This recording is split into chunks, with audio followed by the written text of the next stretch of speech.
Well, a clampdown by the Australian government on the number of international students heading to the country is causing widespread concern in its multi-billion-dollar education industry.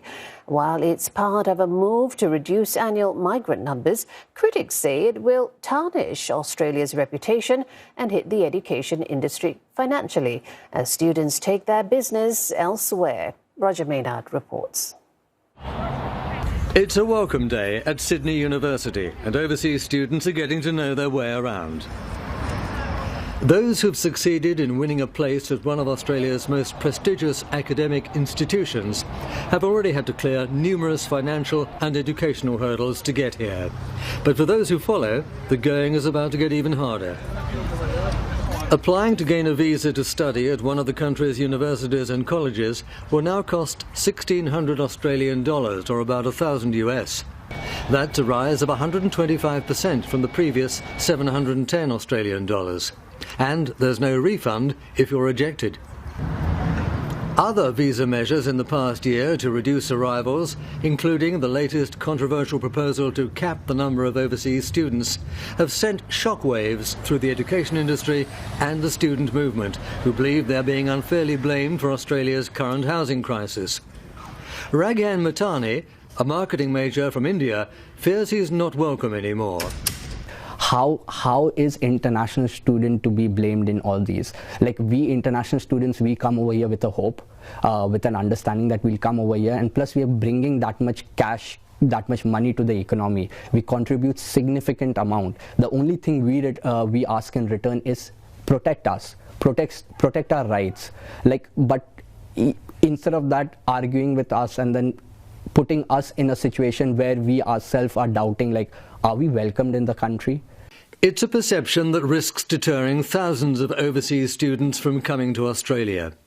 Universities earn about twice as much from them as from domestic students. Reports suggest that fewer numbers since the Labor government's visa clampdown have already cost the economy more than $4 billion Australian dollars.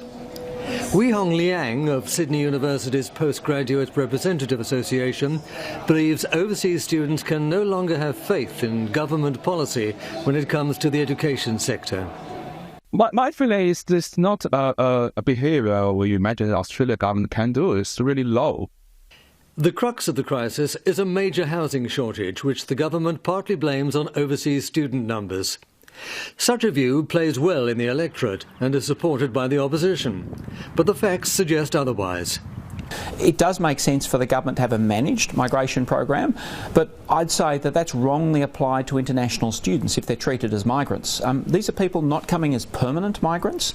86% return to their home country, they get a great education here and go to a wonderful set of employment opportunities in their home country. Yet one way or the other, the government seems determined to cap numbers, saying the new laws will discourage people using student visas as a backdoor to Australia. But to what extent and which universities would be most affected is still unclear. I'm also consulting directly with universities to make sure that we get this right, but it's about making sure that we provide universities with certainty and stability for managed growth over time.